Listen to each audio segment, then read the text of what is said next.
Senator Gutierrez, welcome back. Thanks for joining us. Thank you, Ryan. I don't know if there's anybody in Austin who's happier to go from the legislative session to campaign season than you. Now that you don't have to be stuck at the Capitol for 4 special sessions, what does the rest of your campaign look like? Are you hitting the road immediately?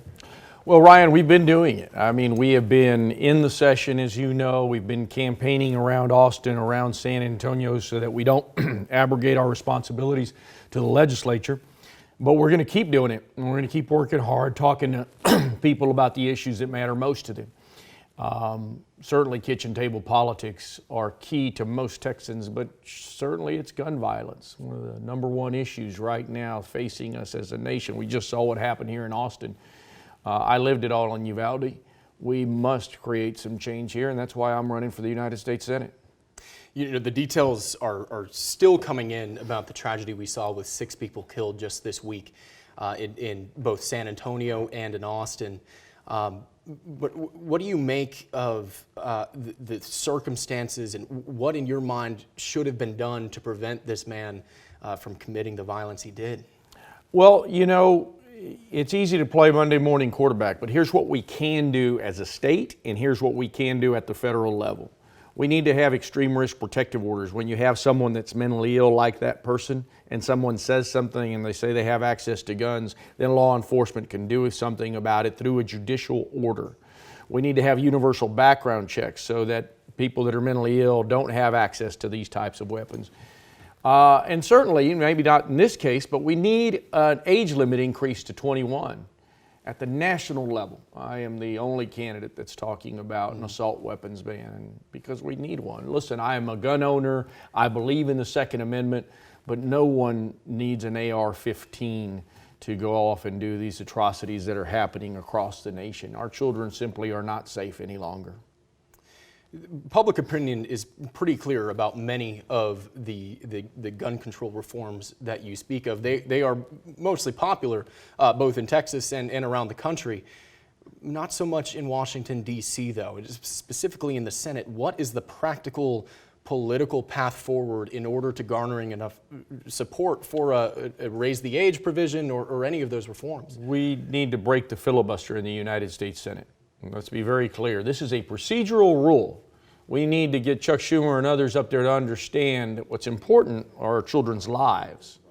When it comes to that, when it comes to reproductive issues, when it comes to electoral issues, the vast majority of Americans are in agreement in what they want to see changed. And we certainly shouldn't hamstring us by a procedural rule. We must get this done. And then the second part is the incredible influence of the NRA. You've got over $250,000 that they've given to Ted Cruz to influence his position on things. Listen, we don't need Ted Cruz's thoughts and prayers anymore. We need to protect our children once and for all. This is a problem that is unique to this country, and it must stop. You know, you've spoken at length about the horrors that you have witnessed from the Uvalde mass shooting. Just recently, a judge ordered DPS and others to release a whole bunch of records that were previously unseen by both us here in the press and by the public about exactly what happened that day. You know, I think the public is aware of how terrible this was, but what does the public not know about Uvalde that still needs to be put out there? You know, I thank the media first off, because I filed a lawsuit. I lost, but the media was able to win their lawsuit. I think even your network was part of that lawsuit. And so now we have some transparency, thank goodness. Hopefully it doesn't get appealed to the Texas Supreme Court. The fact is, you know, most of us didn't see what I've seen. And I had to look through hundreds of hours of body cam footage. I've seen all of those kids dead. I saw children piled in a room on 2 stacks with teachers above them trying to safeguard them, one dead, one barely living. The carnage, you cannot understand it and you cannot believe it, and you can't get it out of your mind once you do see it. The fact is, I had to look at that because so many police in their body cam said, hey, he's got an AR, he's got an AR, we need to be careful, we need to watch out, we need a plan, he's got an AR. The constantness of the police fear of that gun was evident. And so that tells me we need to do something about that gun. If cops are so fearful that they're not willing to do their jobs, then we must do something about that gun. Yeah. Ted Cruz will say that politicians on all sides of this issue care deeply about protecting children, but at least in his words, a raise the age provision or an assault weapons ban just simply will not work. What do you make of his stance on that issue, and how would you push back against Republicans who say we need more people to have access to guns, not less? Yeah, it's just nonsense. I mean, look, Ted Cruz is in the pockets of the National Rifle Association. He's gotten over $250,000 from them. He doesn't care about kids. He only cares about his own pocketbook and his survival in Washington. The fact is, those kids died because he did nothing during his term in office. And he, after Uvalde, continued to do nothing. Those measures that even 65% of Republicans are in favor of would absolutely safeguard our kids. We must do something on this issue, and if Ted Cruz doesn't want to do it, then he needs to get out of the way, and people need to vote him out of office so that we can get good common sense solutions to safeguard our children. Of course, you're running against Ted Cruz, but before then, one of your Democratic opponents, Colin Allred, congressman up in Dallas, he has also campaigned on his record of having a hand in one of the only bipartisan gun control measures that D.C. has passed in a long time. What do you make of that law and your opponent Allred's hand in that? And what would you push the Senate, if you were elected, how would you push them to go farther? Well, listen, he's one of 435 members of Congress, and he voted, thank God, for the Safer Communities Act, and we appreciate that. How much more he had to do with it, who knows? But at the end of the day, the Safer Communities Act is just a beginning step, and we need to go so much beyond it. As the next senator of this state, I will not just talk about getting it done in the United States Senate, but I'll go state by state and talking to people about what happened in Uvalde, Texas, and what I've seen, how I saw little girls that were unidentifiable, a bloodbath for classrooms, the carnage that nobody has ever seen, and that some people in the media might get to see very soon. Keeps you up at night, and certainly keeps me up at night. Yeah. We must not stop until we get real legislation that's going to create change on this issue. I want to switch topics. You mentioned the Texas Supreme Court just earlier. One of the most high-profile issues in front of them right now is, of course, the issue of abortion.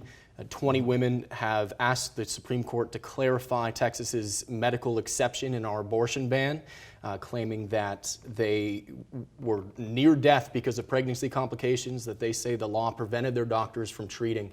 And just this week, we saw in another case called Cox v. Texas, one of the first women getting express permission to seek a medical abortion under the medical exception. What do you make of the court battles that are playing out in Texas, and how do we fix that in your mind in the federal level? Well, look, we need to codify Roe v. Wade. We need to break the filibuster, and we need to expand the Supreme Court. The only reason we got to 9 in 1869 because there was 9 circuits. We have 13 circuits now.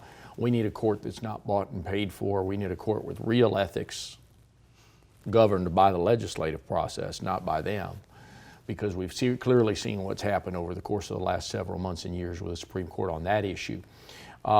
We need to move forward with legislation that benefits people, but let's be very clear what these Republicans have done in Texas. In 1 year since their anti-abortion bills have come up, we have an 11% increase in infant mortality rates and an increase in female mortality rates. And so this has happened on their watch. The extremism that is happening in the Texas legislature and beyond is happening on their watch, and the problems that are happening on Texas have been because they have been at the helm for the last 30 years. People like Ted Cruz need to be checked, and the way to check him is to vote him out. So Ted Cruz will say that he was happy Roe v. Wade was overturned because it returned the issue to the states. That is not sufficient in your mind. Is there, again, political will in Washington to change that in either way. Republicans will say there's absolutely no chance that Congress passes a federal abortion ban. Similarly, it may be an uphill climb to codify Roe v. Wade nationwide. What's the path to do that? Well, look, Ryan, we're on fire right now. Women are under attack in this state and every other state, potentially. We must do something on this issue, and the path is winning. It means winning this election and winning any other in any other state where a white man wants to tell a woman what to do with her body. Because that's what this is about. This is about white men in positions of power across this country wanting to tell women what to do with their body. And the only path is to win. And that's why we will beat Ted Cruz. I wanted to ask you about some comments that your challenger, again, Colin Allred, made to us here just this week about the situation in the Middle East. If you're elected to the Senate, you will have responsibility for overseeing the American military and working with our allies in our foreign policy all over the world. Colin Allred stopped short of calling for a ceasefire in Israel. In the Israel-Hamas war. You just this week called for a ceasefire. Explain your reasoning there.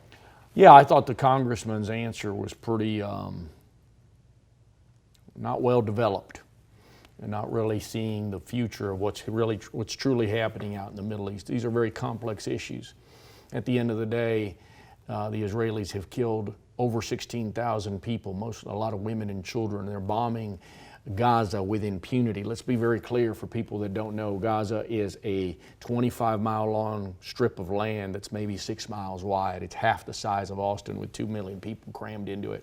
There are no military targets. They're just bombing schools and churches, mosques rather, apartment buildings with impunity. That's not going after Hamas. You want to go after terrorists in a police-like manner and go door to door and shut down tunnels, you can do that. But bombing a community with impunity is simply wrong, and it's not justice, and it doesn't bring justice for what happened on October 7th. Certainly, we need to go after those terrorists, but there's a far better way to do it, and Israel right now is not acting in a very just way when it comes to safeguarding humanity, human life, and dignity of women and children that they're bombing with impunity out there. How do you, in a way, change the state of this war from America? Well, let's be very clear. I mean, America pays for it on both ends.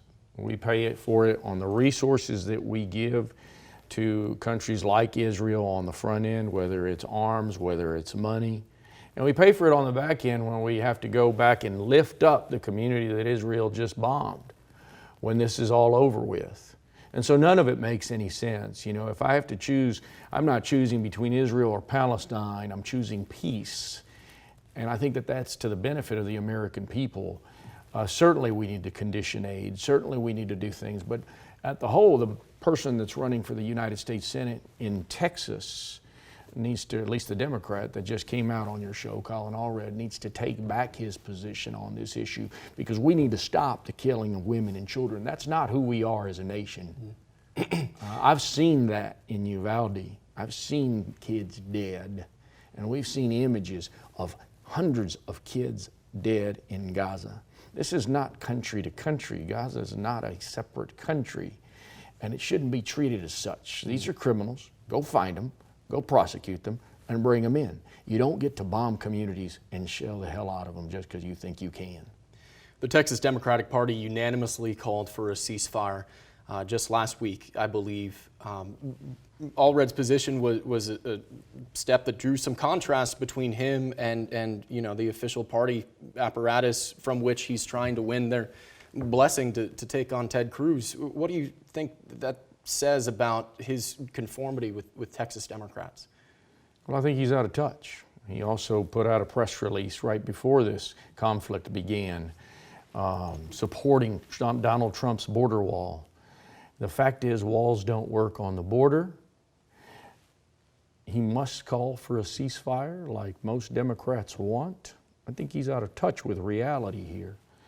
But first and foremost, women and children are dying because Israel is bombing apartment buildings and mosques, and they're bombing schools and hospitals. And we need to be very aware of what's happening in this country with the countries that we're supporting. I am pro-Israel, I am pro-Palestine, but more than anything, I am pro-peace. And this must be ahead now. And I would ask the good congressman to take back his position on this issue. Critics of your position would point out that, argue rather, that a ceasefire could amount to an opportunity for Hamas to regather and strengthen. What do you make of that argument? So Israel needs to get together with the Palestinian Authority along with U.S. allies and root out Hamas in a police-like manner, not in a warlike manner where we're bombing communities. We can go find these people. If your intent is to root out Hamas, it can be done. Just like we did in Afghanistan. We were going door to door, and it's costly, and it's hard, and it's difficult. But the bombing that's happening right now must stop, period, because they are killing women and children with impunity, with no military targets to speak of. Let's also bring it back to Texas now. You know, you said you're in town for a fundraiser. You've finally gotten able to get on the campaign trail, more often now that legislative sessions are done for now. Yeah. We'll see about early next year. That's right.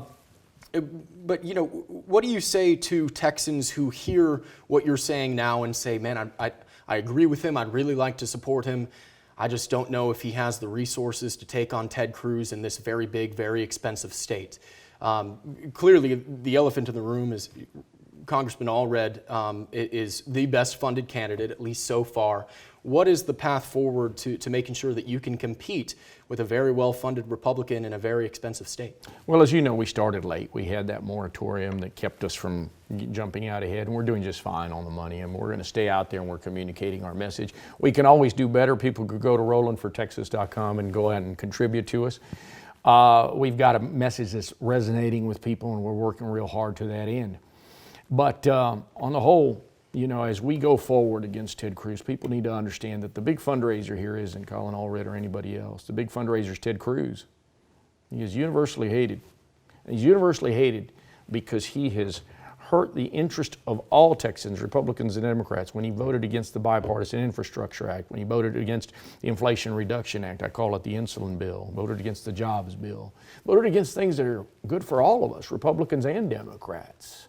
This is a guy that doesn't care about what's going on in our state. He doesn't care about anybody at home. We need to root out this person for sure, and the way to do that is to vote him out. Well, we'll get through this primary and we'll catch up on the money just fine. All right, Senator Gutierrez, I really appreciate your time. Thanks for you, coming sir. in. Yes, sir. I appreciate you.